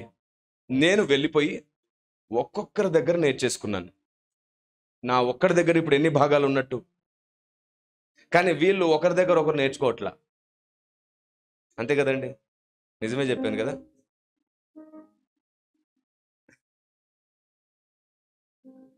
కరెక్ట్ చెప్పానంట, రైట్. అందుకే గ్యాప్ ఇచ్చాను నేను వీరి దగ్గర నుంచి 5 భాగాలు నేర్చుకున్నాను. ఇప్పుడు ప్రపంచానికి ఎవరు ఉపయోగపడ్డ వాళ్ళు అయ్యారు? దేవుడు ఎవరిని వాడుకుంటాడు ప్రపంచం కొరకు? 5 భాగాలు నా దగ్గర ఉంటే నన్నే కదా, అవునా? ఇప్పుడు వీరి జ్ఞానాన్ని బట్టి వీరు కరెక్ట్ కాదు అనుకున్నారు. ఎందుకంటే ఈ భాగం వేరు. దేవుని జ్ఞానం నానా విధములు. ఇక్కడ ఒక విధం ఉంది. ఈ విధ జ్ఞానము కలిగినటువంటి వ్యక్తి ఈ విధం కరెక్ట్ కాదని చెప్పింది అనుకోండి, ఈ విధంగా జ్ఞానం కలిగిన వ్యక్తి ఈ వ్యక్తి కరెక్ట్ కాదని, ఇలా ఒకరినొకరు కాదు కాదు అనుకుంటున్నారు. సరిగ్గా సరి చూసుకోవట్లేదు. సరిగ్గా ఎప్పుడు సరి చూసుకుంటామో తెలుసా? ప్రేమ కలిగినప్పుడే సరిగ్గా సరి చూసుకుంటాం. ఇంతకుముందే చెప్పాను కదా, అక్క తమ్ముడో అన్న చెల్లియో పోట్లాడుకుంటారు, కానీ వాళ్ళు విడిపోయే సమయానికి వచ్చేసరికి అప్పుడు కరెక్ట్గా మమకారం కదా, అప్పుడు వారి బాంధవ్యం, అప్పుడు వాళ్ళు లేని లోటు అంటే ఏంటో తెలిసి వస్తుంది. ప్రేమ ఉంటే ఏ రోజుకైనా సరే మరలా నిలబడి ఉంటాం, కలిసి ఉంటాం. అందుకే నా ప్రభు ఏమన్నాడంటే, ప్రేమ కలిగి ఉండుటకు ప్రయాసపడండి. ప్రేమ పోగొట్టుకోవడానికి కాదు. ఎవరినైనా సరి చేయాలి అంటే ప్రేమ ఉంటేనే సరిచేసే శక్తి కలుగుతుంది. దేవునికి స్తోత్రం కలుగును కాక. ఇప్పుడు వీరిలో ప్రేమ ఎప్పుడైతే కలుగుతుందో వారికి సత్యం నేర్చుకోవాలనే తపన కలుగుతుంది. బైబిల్ సెలవిస్తుంది. ప్రేమను గూర్చి ఉన్న అధ్యాయం ఏమిటి బైబిల్లో? కొత్త నిబంధనలో 13వ అధ్యాయం కదా. అదే 13వ అధ్యాయంలో ఒక మాట అంటాడు, ఏమిటంటే ప్రేమ త్వరగా కోపపడదు, ఉప్పొంగదు, అమర్యాదగా ప్రవర్తించదు అంట. కాబట్టి మనలో ప్రేమ ఉన్నప్పుడు ఎవరిని తృణీకరించాం, అవమానించాం, అమర్యాదగా ప్రవర్తించాం, అప్పుడు ఏమనిపిస్తుంది? వీరి దగ్గర ఉన్నది కూడా ఒకవేళ దేవుని సత్యమేనేమో నేర్చుకుందాం, తెలుసుకుందామని తపన పుడుతుంది కదా. అప్పుడు ఏమవుతుంది? ఒకరి దగ్గర నుంచి ఒకరు జ్ఞానం నేర్చుకొనబడి, ఒకరినొకరు సరి చేసుకొనబడి, ఒకరినొకరు కట్టుకుంటారు. ఆ రోజు పరిశుద్ధాత్ముడు గెలుస్తాడు, సాతాను ఒంటరైపోతాడు. Praise the lord. మొత్తం సమస్య అంతా ఎక్కడుంది ఇప్పుడు? నా జ్ఞానం అంటే నా జ్ఞానం, నాదే గొప్ప అంటే నాదే గొప్ప అని అందరూ ఉన్నారు. నేనంటాను, మన ఎదుటి వారిలో కూడా మనం తెలుసుకునే సత్యం ఉంటుంది. ఇంకొక విషయం, వీళ్ళు ఇలా ఉన్నారు కదా, ఇదిగోండి వీరు అబ్రహాం. వీరెవరండి? అబ్రహాం అనుకోండి, మన పితరుడైన అబ్రహాం, ఏలియా, మోషే, పౌలు. ఓకే, ఎంతమంది అయ్యారు ఇప్పుడు? ఈజీ గుర్తుపడతారు, ఎందుకంటే ఇక్కడ ఉన్నారు నలుగురే కదా. Right right. ఇక్కడికి వచ్చేసరికి ఎవరి పేరు పెడదాం? ఇక్కడ మీకు ఇష్టమైన పేరు పెట్టేద్దాం. బాప్తిస్మా ఇచ్చే యోహాను అనుకోండి, ఇంకా సరే పర్వాలేదు. ఇప్పుడు చెప్పండి, దేవుడు వీరందరితో సమానంగా ఉన్నాడా? నేను చాలా సంవత్సరాలు బోధించిన బోధలో ఒకటి, దేవుడు అందరితో సమానంగా ఉండడు, కానీ అందరినీ సమానంగా చూసుకోగలడు. చూసుకోవడం వేరు, ఉండడం వేరు. ఇంట్లో మనం అందరికీ సమానంగా అన్ని చేయగలుగుతామేమో, కానీ మనం మనసు విప్పి మాట్లాడుకునేది ఒకరిద్దరితోనే. ఇంట్లో కూడా అందరితో ఒకేలా ఉండలేం. దేవుడు అబ్రహాంతో ఉన్నట్టు ఏలియాతో లేడు, ఏలియాతో ఉన్నట్టు మోషేతో లేడు. ఏ భక్తునితో కూడా సమానంగా లేడు ఆయన. ఆ భక్తుని అంతస్తు కొలది, ఆ భక్తుని స్థాయి కొలది, ఆ భక్తునికి దేవుడు ఇవ్వాలనుకున్న జ్ఞానం కొలది, అనుభవం కొలది ఉన్నాడు. మోషే 40 రాత్రింబగళ్ళు దేవుడు నీకు ఇచ్చిన అనుభవం నాకు బోధించుమని మనం నేర్చుకుంటే మనకు ఆ జ్ఞానం వస్తుంది కదా. అలాంటి మోషే కూడా అబ్రహాము అనుభవం నేర్చుకోవాలంటే అబ్రహాం దగ్గరికే వెళ్ళాలి. అంతటి అబ్రహాము ఏలియా అనుభవం నేర్చుకోవాలంటే ఏలియా దగ్గరే నేర్చుకోవాలి. దేవుని గూర్చిన జ్ఞానం పంచబడుతుంది. ఆమేన్. ఒక్కడి దగ్గరే ఉండదు. ఈ చివరి దినాలలో అందరి కోసం దిగి వచ్చిన స్వరం ఇది. దీనికి నేను మిషన్ సమన్వయత అనే పేరు పెట్టాను. దేవునికి స్తోత్రం కలుగును గాక. అందరినీ సమన్వయపరచడానికి పోరాడుతుంది WCM. నిందలు ఎన్నొచ్చినా, మాటలు ఎన్నొచ్చినా, ఆర్థిక ఇబ్బంది అయినా, అనారోగ్యమైన, పోరాటం ఏదైనా సరే, మేము ఒకటి మాత్రం గుర్తించాం, గెలిచేది ప్రేమే, గెలిచేది సత్యమే. ఆమేన్. లోకం మనల్ని బ్యాడ్ చేయొచ్చు, కానీ దేవుడు మన పక్షాన్ని నిలబడితే లోకం తలదించుతుంది. అందుకే ఆయన యోసేపు దేవుడు. నేను ఒక పాట రాశాను, మీరు యూట్యూబ్లో విన్నారో లేదో, నా పక్షమై సాక్ష్యం అనే టైటిల్తో ఉంది. ఓకే, నా పక్షమై సాక్ష్యం. మీరు తర్వాత కూడా వినండి. WCM టీవీ గుడివాడ అనే ఛానల్లో, అది మన అఫీషియల్ ఛానల్. దాంట్లోకి మీరు వెళ్తే అందులో ఒక 3 సాంగ్స్ ఉంటాయి.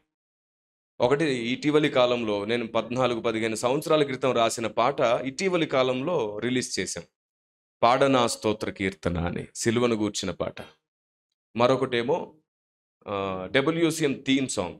అలా 3 మాత్రమే అందుబాటులో ఉన్నాయి. ఎందుకంటే ఇన్ని సంవత్సరాలు ప్రతి రూపాయి వాక్యం కోసమే ఖర్చు పెట్టాను, పాటల కోసం ఖర్చు పెట్టలేదు. కానీ ఇప్పుడు నా మీద ఒత్తిడి ఎక్కువైన కారణం చేత నేను రాసి పెట్టుకున్న 60 పాటలు ఒక్కొక్కటిగా బయటికి తీస్తున్నాను, ఒక్కొక్కటిగా రిలీజ్ చేస్తున్నాం. ఇప్పుడు కుదిరితే ఈ నెల కానీ వచ్చే నెల ఇంకొకటి కూడా రెడీ అయిపోతుంది. ఆల్రెడీ స్కెలిటన్ రెడీ అయింది, మ్యాక్సిమం అది మీ మధ్యలోకి వచ్చేస్తుంది. పాటలు మన సాహిత్యాన్ని మన గొప్పతనాల కోసం, నేను చాలా సాహిత్యకారుని చెప్పుకోవడం కోసం కాకుండా, అందరూ దేవుణ్ణి అర్థం చేసుకొని పాడుకోవడం కోసం అయితే అది ఆశీర్వాదం. ఎందుకంటే మన పెద్దలు ఇప్పుడు మీరు ఇంతకుముందు నిలబడి పాడిన పాటలు కూడా అవి ఇప్పటికీ సజీవంగా ఉన్నాయి. కొన్ని పాడిన తర్వాత బోరు కొడుతుంది, కొన్ని ఎంత పాడితే అంత పాడుతూనే ఉండాలనిపిస్తుంది. ఎందుకంటే జీవం దాంట్లోంచి మనకు అందుతుంది. Praise the Lord. కాళ్ళ నొప్పులుగా ఉన్నాయా?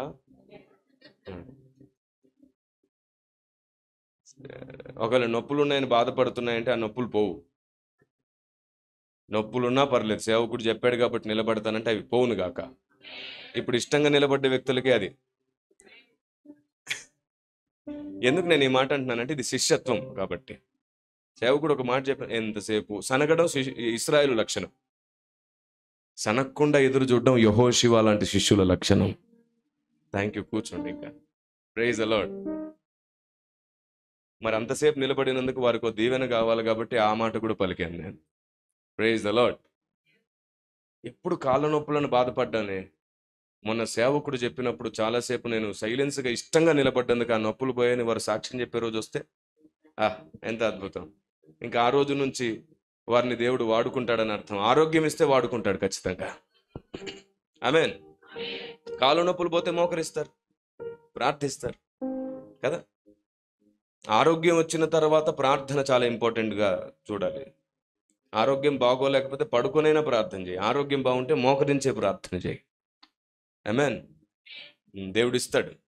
ఫిలిప్పు వృద్ధాప్యంలో కూడా రథము కంటే వేగంగా పరిగెత్తడానికి ఆత్మదేవుడు శక్తినిచ్చాడు. ఏలియా కదా చాలా వేగంగా పరిగెత్తింది ఆత్మదేవుని వల్లే.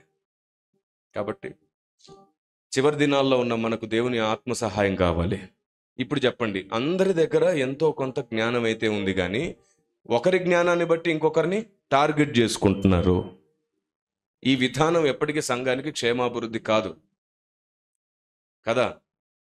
గద్దించడం, హెచ్చరించడం కదా, సరిచెయ్యాలనుకోవడం వేరు, అపహాస్యం చేయడం, అవమానించడం, హేళన చేయడం వేరు.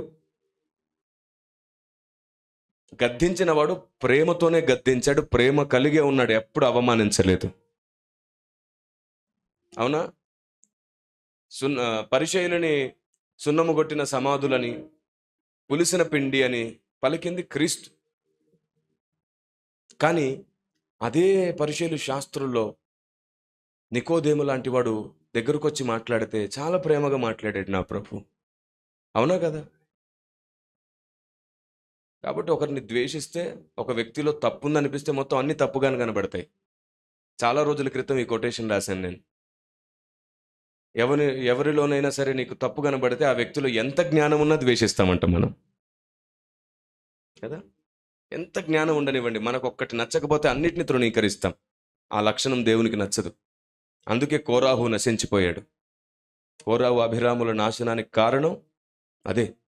మోషే అంటాడు, సరే నాలో నచ్చనిది మీకు కనబడింది కదా, దేవుణ్ణి అడుగుదాం రండి, దేవుణ్ణి అడిగి తెలుసుకుందాం రండి, తొందర ఎందుకు అని అన్నాడు. కాబట్టి చివరి దినాల్లో ఉన్నాం. మన అభిప్రాయంతో తీర్పు తీర్చొద్దు, మన అభిప్రాయాలను స్థిరపరచుకోవద్దు. దేవుని అభిప్రాయాలతో మన అభిప్రాయాలు సరిచూసుకుందాం. అప్పుడు ఆత్మదేవుడు మనల్ని గెలిపిస్తాడు. దేవునికి స్తుతి కలుగును గాక. అప్పుడు మనకు చాలా విషయాలు అర్థమవుతాయి. సరే, నేను ఒక మాట అడుగుతాను. దేవుడు ఎవరి మీద సంఘాన్ని కడతానన్నాడు? ఎవరా బండ? గట్టిగా. ఓకే. పేతురు భక్తునితో మాట్లాడుతున్నప్పుడు ఏమన్నాడు? అప్పుడు ఎవరి బండ మీద కడుతున్నట్టు? కొంచెం గట్టిగా చెప్పొచ్చు కదండి. సరే, వాక్యం చదువుదాం ఒకసారి. అసలు ఏమన్నాడు చూద్దాం ఒకసారి. మీరందరూ మీ పరిశుద్ధ గ్రంథాలు తెరిచి చూడండి. మత్తయి సువార్త 16వ అధ్యాయం 17 నుంచి. అందుకు సియోను నేను చదువుతాను. నేను చదువుతాను. అందుకు సీమోను బర్యోనా, నీవు ధన్యుడవు, పరలోకమందున నా తండ్రి ఈ సంగతి నీకు బయలుపరచనే గాని నరులు నీకు బయలుపరచలేదు. మరియు నీవు పేతురువు, ఈ బండ మీద నా సంఘమును కట్టుదును, పాతాళలోక ద్వారములు దాని ఎదుట నిలవనేరవని నేను నీతో చెప్పుచున్నాను. ఎవరి బండ మీద కడతాడు ఇప్పుడు? గట్టిగా, ఇంకొంచెం గట్టిగా. 100% రాంగ్. 100% రాంగ్. పేతురు అనే బండ మీద అసలు సంఘం ఎప్పుడు కట్టబడదు. ఎందుకంటే పేతురు బండే కాదు. పేతురు బండనే కాదు. పేతురు అనే మాటకు అర్థం రాయి. కెఫా అంటే అర్థం రాయి. మీ నోట్లోకి ఎప్పుడైనా మీరు భోజనం చేసేటప్పుడు రైస్లో ముద్దులో రాయి వచ్చిందంటారా? అమ్మ బండ వచ్చిందంటారా? రాయి సైజులో చాలా చిన్నది, బండ సైజులో చాలా. ఇప్పుడు సంఘం బండ మీదనా రాయి మీదనా? Very good. కాబట్టి అక్కడ క్రీస్తు అనే బండ మీదే కట్టబడుతుంది. పేతురు అనేది బండ కాదు. పేతురు అనే మాటకు అర్థం రాయి. కానీ ఇక్కడ ఈ బండ అని అనే చోట దాని అర్థం ఏమిటంటే తండ్రి బయలుపరిచిన సంగతుల మీదనే సంఘం కట్టబడుతుంది అని అర్థం. మరియు నీవు ధన్యుడవు, పరలోకమందున తండ్రి నీకు బయలుపరిచాడు ఈ బండ మీద. దేవుడు బయలుపరిచే సంగతుల మీదే, అనగా దేవుడు పంపిన వాక్యం మీదే, సత్యం మీదే సంఘం కట్టబడుతుందని అర్థం. దేవుడు బయలుపరిచే సంగతులతో సంఘం స్థిరపరచబడుతుంది. ఎందుకంటే యుగాలలో, తరాలలో వాక్యం మరుగు చేయబడింది కాబట్టి. ఆ మరుగు చేయబడ్డ సంగతులన్నీ మనకు అందించడానికి పరిశుద్ధాత్మ దేవుడు పెట్టిన మాట. ప్రత్యక్షతను కోసం ఎదురు చూడండి, ప్రత్యక్షతల కోసం. అందుకే పౌలు అంటాడు, దేవుని గూర్చిన ప్రత్యక్షత గల మనసు మీకు రావాలని ప్రార్థన చేస్తాను మీకోసం అంటాడు. చాలా వరకు క్రైస్తవ సమాజంలో 80% మేబీ పేతురు అనే బండ మీద సంఘం కట్టబడుతుందని నమ్ముతారు కూడా. పేతురు బండ కాదు, రాయి అని వారికి చెప్పండి. ఓకే, రాయే కదా సార్, మూలరాయి మీద సంఘం. మళ్ళీ అక్కడ కూడా రాంగే. క్రీస్తు యేసే ముఖ్యమైన మూలరాయి. అక్కడ కూడా పేతురు లేడు. Praise the Lord. ఇలా ఒకటా రెండా ఎన్నో విషయాలు నాలో, మీలో, మనలో సరి చేసుకుందాం. అందరం ఒకరికొకరని చెప్పుకొని నేర్పించుకొని సరి చేసుకుంటే సాతాను సిగ్గుపడతాడు, నా దేవుడు తలెత్తుకుంటాడు. మీకంటే ఎక్కువ జ్ఞానం నాకున్నంత మాత్రాన దేవుడు నన్నేమి పొగడడు. ఎరా, నీలో జ్ఞానం ఎక్కువ పెట్టిన కారణం ఏమిటి? అందరికి చెప్పాలనే కదా. నీకు జ్ఞానం ఇచ్చానంటే అందరికీ సేవ చేయమనే కదా. ఏంటి విర్రవీగావు అంటాడు. అందుకే జ్ఞానం పెరుగుతున్నా కొలది ప్రేమ పెరుగుతుంది, ప్రేమ పెరుగుతున్నా కొలది వినయం పెరుగుతుంది. ఎందుకంటే ఉప్పొంగ చేయదంట జ్ఞానం. దేవుడిచ్చే జ్ఞానం ఉప్పొంగ చేయదు. ఒకడు ఉప్పొంగి అనేకుల్ని తప్పుబట్టి హేళన చేసి, అవమానించి, ట్రోల్ చేసి, నీచంగా మాట్లాడేసి, మీ దగ్గర సినిమా స్టైల్ ఉందని చెప్పి హేళన చేయడం, మళ్ళీ సినిమా స్టైల్లో హేళన చేసి ఏమంటారు? దాన్ని భ్రష్టత్వం అంటారు. వాటిని వెంబడించి, వాటిని లైక్స్ కొట్టి, వాటికి మన మనసులో ఎవరి ద్వారానో, ఏ సేవకుని మీదనో, ఏ విశ్వాసం మీదనో ఉన్నటువంటి అక్కసాన్ని అలాంటి వాడికి సపోర్ట్ చేయడానికి ఒక కామెంట్ పెట్టో, ఓ లైక్ కొట్టో, అలాంటి ఛానల్లో సబ్స్క్రైబ్ చేసి మరలా మనం ఏం చేస్తున్నాం అంటే ఇంకో 100 మందిని రెబల్స్గా తయారు చేస్తున్నాం, భ్రష్టులుగా తయారు చేస్తున్నాం. మన కదలిక కూడా సాతానుకు ఉపయోగం అవుతుందంటే చూడండి, ఇదే. ఏమంటున్నాను విన్నారా? మన కదలికలు కూడా సాతానుకు ఉపయోగపడుతున్నాయంటే చూడండి, ఇదే. ఒక్కటి మాత్రం నిజం, మనం ఎవరం పర్ఫెక్ట్ కాదు. ఎక్కడో చోట సాతాను చేత బలహీనపరచబడి పడిపోతున్నాం. రెండవది, బలహీనమై పడిన వాడిలో భక్తి లేదని కాదు, మర్చిపోవద్దు. బలహీనమై పడిన వాడిలో భక్తి ఉండదని కాదు. వాడిలో భక్తి ఉన్న తర్వాత కూడా సాతాను చేత వాడు పడిపోతే తిరిగి నిలబడడానికి కుమిలిపోయేవాడు భక్తుడు. 7 మార్లు పడినను నీతిమంతుడు ఏం చేస్తాడంట అంటే, నీతిమంతులను పడగొట్టడానికి సాతాను అన్ని రకాల ప్రయత్నాలు చేస్తాడు. అవునా? మీరు చెప్పండి, దావీదు పడిపోయాడా లేదా ఒక సందర్భంలో? మళ్ళీ లేచాడు కదా.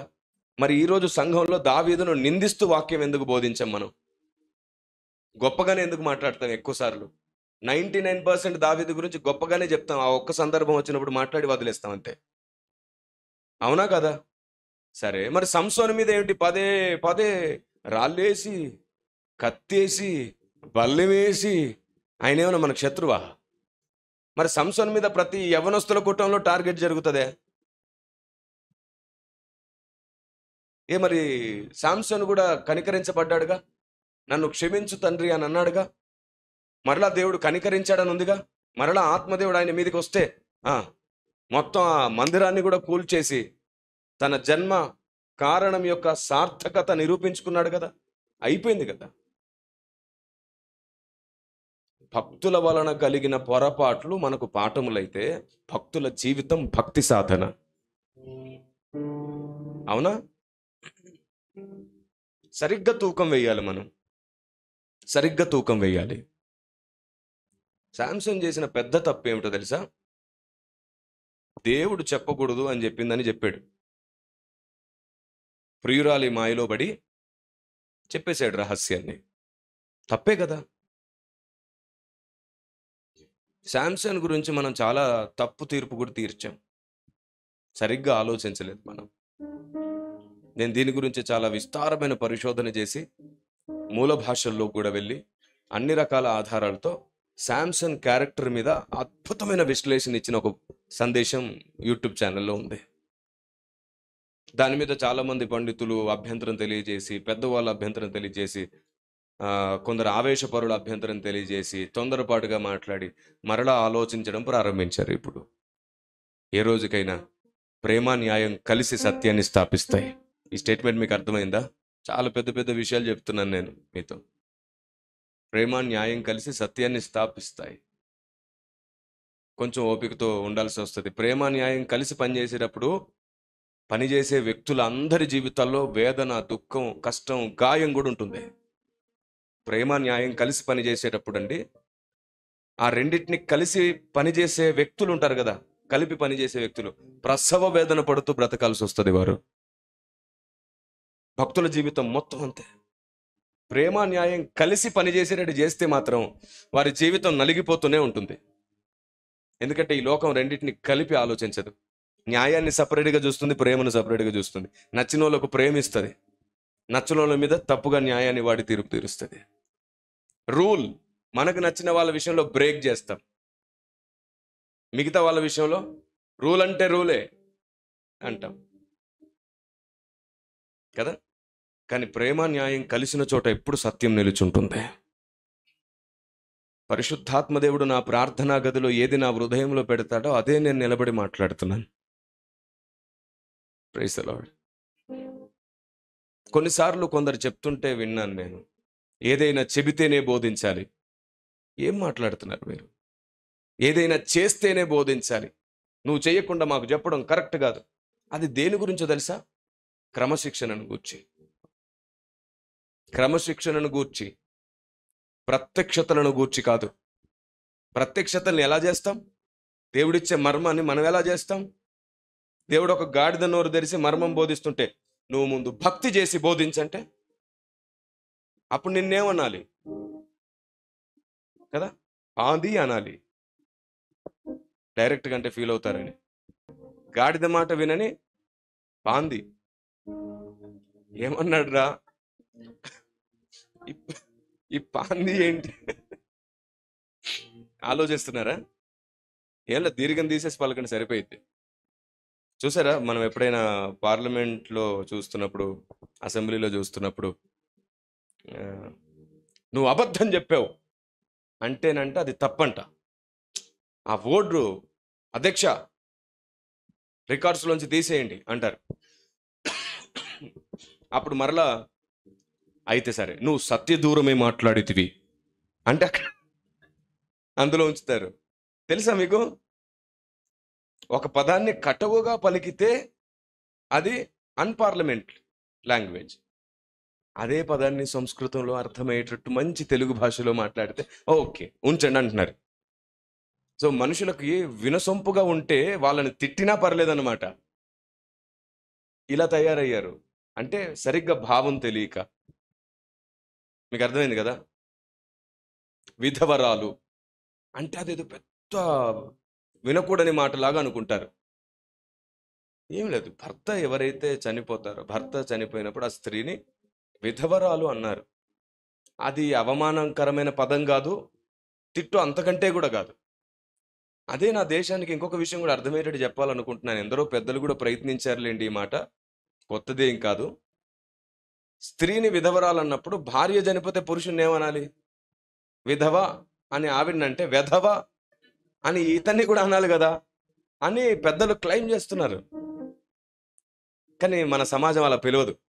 భర్త చనిపోయిన స్త్రీ ఎదురొస్తే అపశకునం, మరి పురుషుడు వస్తే సో సరి అయిన తూకం లేదు. అందుకని అంటున్నాను, ప్రేమ న్యాయము కలిస్తేనే సరి అయిన తూకం ఉంటుంది. ఇది WCM స్టాండర్డ్. దేవునికి స్తోత్రం కదా. ఆమేన్. నేను చెప్తున్నాను కదా, నేను ప్రార్థనా గది వల్ల ప్రతిరోజు నేర్చుకుందాం, అందరి దగ్గర ఎంతో కొంత సత్యం ఉంటుందని నేను నమ్మడం ద్వారా చాలా పరివర్తన చెందాను. నేను చాలా మారాను, చాలా మారుతూ వస్తున్నాను. పౌలు భక్తుడు అంటాడు, నేను ఇంకా సంపూర్ణ అయ్యాను అనుకోవట్లేదు అన్నాడు. పౌలు అంత స్థాయికి వెళ్ళి పౌలే ఆ మాట అంటే, మనం ఇంకా పౌలు స్థాయికి వెళ్ళలేదే. మనం అందరం పరిపూర్ణమని ఎలా అనుకుంటాం? కాదు, మనం అందరం పరిపూర్ణం కాదు, కానీ అవ్వాలి, పర్ఫెక్ట్ అవ్వాలి ఖచ్చితంగా. దేవునికి స్తోత్రం. ఆమేన్. ఇలా ఒకటా రెండా, ఎన్నో నియమాలు, ఎన్నో సూత్రాలు. నేను చెప్తున్నాను, నేను రాసిన బుక్స్ నిన్న చెప్పారు, బ్రదర్ అందరి కోసం తెచ్చాము, నిన్న మొత్తం అయిపోయినాయి బ్రదర్, అసలు లేవు, స్టాకే లేదు, గోడౌన్లో కూడా ఏం లేవు అన్నారు. అంత తీసేసుకున్నారంట మీలో చాలా మంది.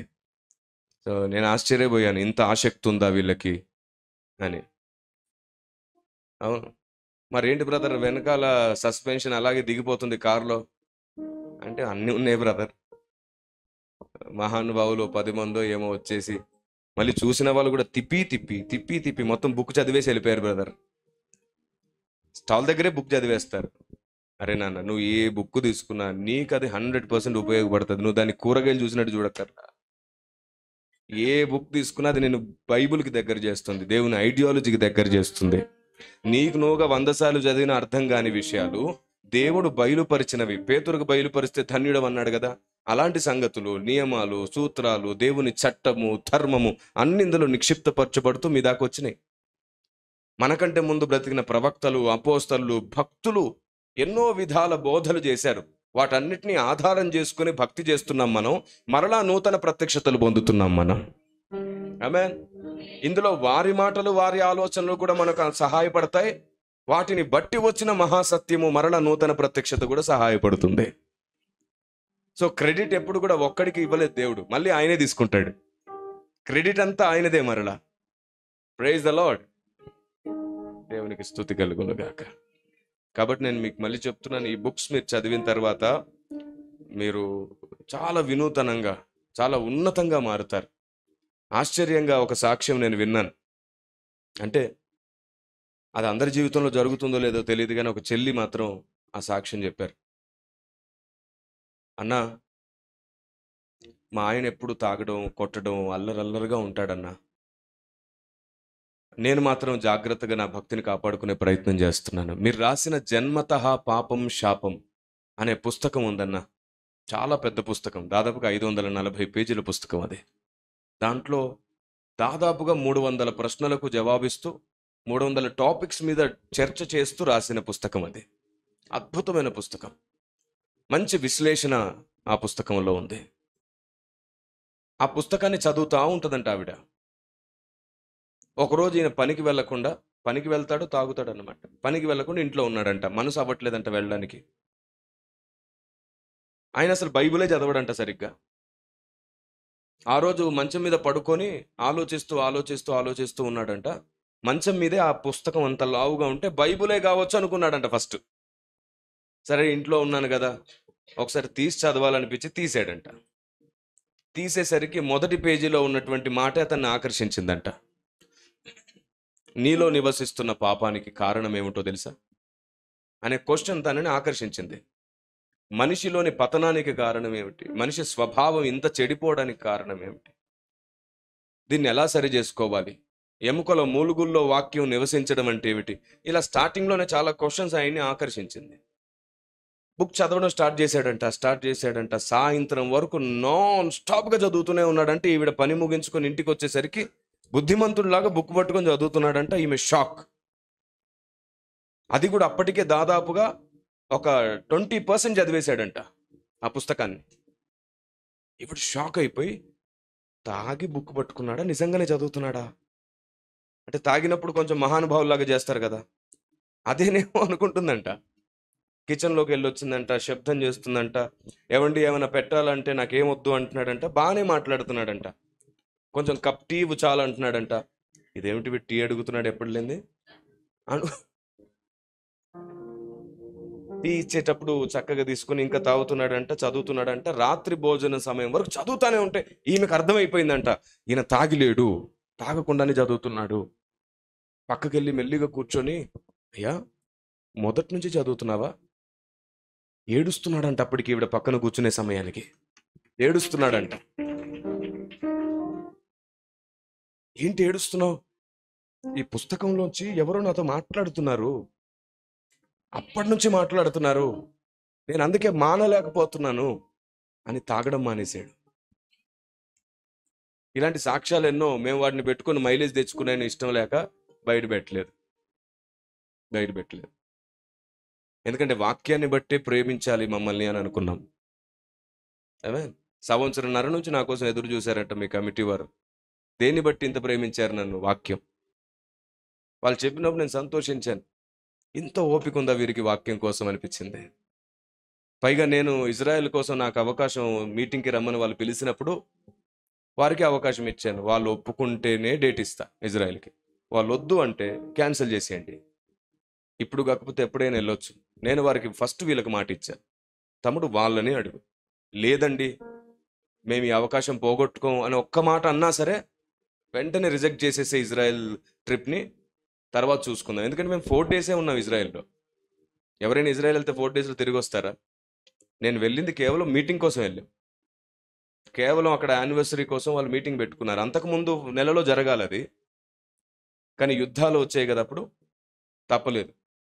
మళ్ళీ డేట్ పోస్ట్పోన్ చేసుకొని వీసా వచ్చేసిందని హడావిడితో పెట్టుకున్నారు. యుద్ధాలు జరిగినప్పుడు అక్కడ కౌంటర్ క్లోజ్ అయ్యి ఉండి వీసాస్ ఇవ్వలేదు. యుద్ధాలు మరలా సద్దుమనగగానే వెంటనే వీసాస్ అన్నీ వచ్చేసి వెంటనే వాళ్ళు డేట్ ఇచ్చేసారు నాకు. సార్ ఈ డేట్లోనే రావాలి. వెంటనే నేను WCM చీఫ్ సెక్రటరీ జగదీష్తో అన్నాను, తమ్ముడితో, ఎవరికైతే డేట్ ఇచ్చామో ఆ డేట్స్లో వారినే అడుగు, వారి పర్మిషన్తోనే నేను ఇజ్రాయెల్ వెళ్తాను. మీ కమిటీ వారు, మీ సంఘ పెద్దలు ఎంత గొప్పగా ఆలోచించారంటే, ముందు వాక్యం అక్కడికి పోవాలి. పక్కనే ఉంటాడు కదా, మళ్ళీ మేము ఇక్కడ పిలిపించుకుంటాం, ఒకే రాష్ట్రం పక్క రాష్ట్రం, సో వాక్యం ముందు అటు పోనివ్వండి అని వచ్చిన అవకాశాన్ని పోకుండా నన్ను అటు వెళ్ళనిచ్చారు. తమ్ముడు చెప్పినప్పుడు నేను చాలా సంతోషపడ్డాను. అంటే వాక్యం పట్ల ఎంత ఆసక్తి ఉంటే అలాంటి డెసిషన్స్ తీసుకుంటాం. ఈవెన్ దో నేను కొత్తగా విన్నాను ఇక్కడికి వచ్చినాక, అంత బాధ్యతాయుతమైన నిర్ణయం. మీ అకేషన్స్లో గెస్ట్ స్పీకర్స్ని పిలిచినప్పుడు 10 నిమిషాలు, 15 నిమిషాలు, 20 నిమిషాలకు తప్ప, లేదంటే అరగంట తప్ప బోధించడానికి అవకాశం దొరకదు. ఎందుకంటే గ్రీటింగ్స్ ఎక్కువ అవుతాయి, పాటలు ఎక్కువ అవుతాయి కదా, మాటలు ఎక్కువైపోతాయి. సో అంతా ఒక పండుగ వాతావరణం అది. అప్పుడు స్పెషల్గా గెస్ట్ స్పీకర్ వస్తే 25-20 నిమిషాల కంటే ఎక్కువ ఉండదు కదా. ఒకసారి నేను దేశం పేరు చెప్పడం కూడా ఎందుకు, విదేశాలకు వెళ్ళినప్పుడు అంత దూరం పిలిపించుకొని, సార్ 25 minutes సార్ అన్నారు. ఒరే 3-4 lakhs ఖర్చు పెట్టేవరా నువ్వు, 25 minutes నన్ను రప్పించుకోవడానికి ఇంత ఖర్చు పెట్టావు? లేదు సార్, ఇక్కడ పర్మిషన్ అంతే. మరి నాకు ముందే 1 అవర్ ముందు ఇచ్చేయచ్చు కదా. లేదు సార్, మా సంఘ పద్ధతులు ఇంతే. వందనాలు బాబు అన్న నేను. వాడు అన్నిటికీ ఒకటి చెప్తున్నాడు. 25 మినిట్స్ నేను చాలా బాధతో బోధించడం స్టార్ట్ చేశాను. 45 మినిట్స్ చెప్పాను. ఎందుకంటే 25 మినిట్స్ అన్నట్టు కూడా టైం తెలియలేదంట. 45 మినిట్స్ తర్వాత నేను ఆపాను. అయ్యో 45 మినిట్స్ అయిందండి, ప్రార్థన చేసుకుందాం అంటే అప్పుడు చూసుకుంటున్నారు అందరూ 45 మినిట్స్ అయిందని. ఎందుకంటే ఆత్మదేవుడు మాట్లాడడం ప్రారంభించాడు అందరితో. ఇప్పుడు కూడా మీరు వాక్యం విని గంట 10 నిమిషాలు దాటింది. ఇప్పుడు కూడా 1 అవర్ 10 మినిట్స్ దాటింది. మీరు దేవుని మనసులో దగ్గరగా తడిమి చూడడం అలవాటు చేసుకుంటున్నారు. దేవునికి స్తోత్రం కలుగును గాక. ఎన్ని వచనాలను మనం ఇప్పుడు తరచి చూసాం, ఎన్ని మాటలని మనం సరిగ్గా పరిశీలించి చూసాం. దేవుని ఉద్దేశాలు, న్యాయాలు, సూత్రములు ఎన్నిటిని సరిగ్గా ఆలోచించాం. ఫ్యామిలీ కనెక్షన్స్కి దేవుడు ఎంత ప్రయారిటీ ఇస్తున్నాడు కదా. ఒకరి కోసం ఒకరు నేర్పించుకోవడం గురించి, తర్వాత వివాదాలను సరిచేయడం గురించి, అన్నిటిని గురించి మాట్లాడాడు దేవుడు ఇప్పుడు. దేవునికి స్తోత్రం కలుగునుగా. సో మీ సంఘ పెద్దలు, మీ సేవకులు వాక్యం పట్ల ఇంత శ్రద్ధ కలిగి ఉన్నందు చేతనే నేను మరలా మనసారా పలుకుతున్నాను, మీరు ఈ ప్రాంతానికి ఆశీర్వాదకరంగా వచ్చే సంవత్సరంలోగా మీకు స్థలం సరిపోక బాధపడిపోవాలి. మీరు ఇరికైపోయి ఎక్కడ ఎవరిని అడ్జస్ట్ చేయాలో తెలియక స్టేజ్ మీద ఎక్కిచ్చేసి కూర్చుని పెట్టేసుకొని కింద పైన ఏం చేద్దాం, తీసేసి మళ్ళీ బాల్కనీ పెద్ద చర్చ్ ఏమైనా కడదామా, కట్టడానికి ఇక్కడ స్థలం సరిపోదు కదా, ఎక్కడైనా సరే మనకు ఒక 1/2 ఎకరైన స్థలం దొరికితే బాగుండు, లేదా 1 ఎకరైనా దొరికితే బాగుండు, తీసుకున్న ఆ స్థలం కూడా సరిపోయేలాగా లేదు, ఏం చేద్దాం అని సంఘ పెద్దలు తలబాదుకోవాలా. సేవకులు దేవుని దగ్గర ఏడ్చి ప్రార్థించాలా. సంఘాల్లో ఉపవాస ప్రార్థనలు జరగాల. అంత పట్టజాలనంత రక్షణ జరగాలి. ఇక్కడ ఆత్మల సంపాద్యత జరగాల. సార్ నువ్వు కోపంతో ఏమైనా అసలు దీవించావా శపించావా? నేను శపించాను అనుకుంటే మీరు నవ్వేవారా, సంతోషించేవారా? దీవెన కూడా కొన్నిసార్లు దుఃఖంగా మారుతుంది. ఈ అనుభవం గురించి మీరు ఎప్పుడైనా విన్నారా? నేను ఒక పుస్తకంలో రాశాను, దీవెన కూడా దుఃఖంగా మారుతుంది. ఆ దుఃఖంలో భక్తులు అతి శ్రేష్ఠులు అవుతారు. ఈ బుక్ రాయడమే కాదు, ఈ మాటలతో పాట కూడా రాస్తున్నాను నేను. సో అది కూడా రిలీజ్ చేస్తాను చాలా తొందరలో. రీసెంట్గా ఇంకో పాట కూడా ప్రస్తావిస్తున్నాం. ఏమిటంటే సౌలుకు తెలియని దావీదు ఏర్పాటు అనే మాటతో పాట నిర్మించబడింది. చాలా పాటలు రెడీగా ఉన్నాయి, కానీ దేవుని మాటలకు ఎక్కువ భారాన్ని, ఎక్కువ ఖర్చుని పెడుతున్నాం అన్నమాట. అన్ని భాషల్లోకి దేవుని జ్ఞానం వెళ్ళడానికి నా పుస్తకాలు తెలుగులోనే కాకుండా హిందీ, ఇంగ్లీష్, తమిళ్, కన్నడ, అలాగే ఫ్రెంచ్ భాషల్లో కూడా తర్జుమా చేయడం జరుగుతుంది. ప్రస్తుతానికి 4 భాషల్లో తర్జుమా చేయబడ్డాయి. అవి ప్రింట్ కూడా అవుతున్నాయి. బహుశా ఈ సంవత్సరంలో మిగతా 4 భాషల్లో బయటకు వస్తాయి. ఆమేన్. సో మీరందరూ తప్పకుండా నా కోసం ప్రార్థిస్తారని నేను నమ్ముతున్నాను. Praise the lord.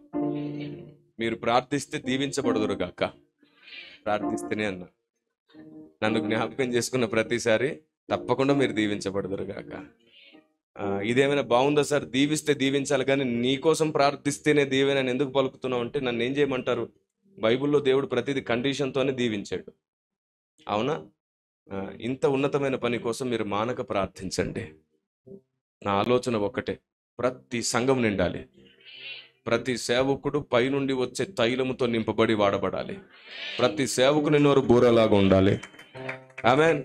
ఒక మనిషి క్రెడిట్ సంపాదించడం కాదు, అందరం కలిసి దేవునికి క్రెడిట్ ఇచ్చేటట్టు కష్టపడదాం. ఎవరినో ఒకరిని దేవుడు మండుతున్న దీపంగా అయితే వెలిగిస్తాడు కదా, అది మండుతున్న దీపం అని చెప్పడానికి కూడా కొందరికి నచ్చకపోతే చెప్పండి అది వెలుగుతున్న దీపం అనండి.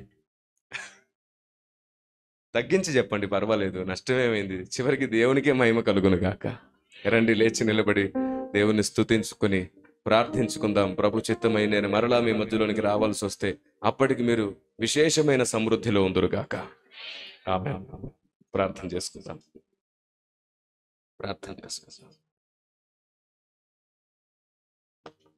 సర్వశక్తిమంతుడైన మా ప్రభు, ఆలోచనకర్తమైన మా దేవ, స్తుతికి ఆధారమైన నా తండ్రి, మహిమా స్వరూపి, ఎన్నో నియమాలు, సూత్రము, ఎంతో శ్రేష్టమైన మాటలు మీరు మాతో మాట్లాడారు. ఊహకందని నీ ఉద్దేశముల కొరకు నేను స్తుతిస్తున్నా. మహిమ, ఘనత, ప్రభావములు యుగ యుగములు మీకే కలుగునుగాక. నీ చిత్తం నెరవేరే వరకు మమ్మల్ని అందరినీ వాడుకోండి. మేము ప్రతిరోజు మారునట్లుగా, మార్చుకునేవి మాకు అర్థమయ్యేటట్లు చేయండి. నిత్యము ఆనందించి నీ పాదాలను ముద్దాడే కృప మాకు ఇవ్వండి. మేమందరం ఒకరి కోసం ఒకరు నిలబడే అంత విశ్వాసము, ప్రేమ మాకు ఇవ్వండి. మమ్మల్ని వాడుకోమని, నీ చిత్తం మాయందు కూడా నెరవేర్చమని, సంఘమంతటిని, సంఘ పెద్దలను, సేవకుని బట్టి నేను స్తుతిస్తున్నాను. ప్రత్యక్షత గల హృదయాలనిచ్చి సంఘ క్షేమాభివృద్ధి కొరకు మీరే వాడుకుంటున్నారు తండ్రి. యేసు శక్తి గల నామంలో ప్రార్థన చేసి ఆరిపోకుండా ఉండే ప్రార్థన తైలాన్ని సంఘానికి ప్రసాదించమని, చేరి వచ్చిన ప్రతి ఒక్కరి తల మీద ఆరిపోని ప్రార్థనా తైలాన్ని ఇవ్వమని నీవు నాకిచ్చిన అధికారమును బట్టి యేసు శక్తి గల నామంలో ప్రార్థిస్తున్నాను పరమ తండ్రి. ఆమేన్. God bless you. God be with you all the time. అందరికి దేవుడు తోడేడుగాక.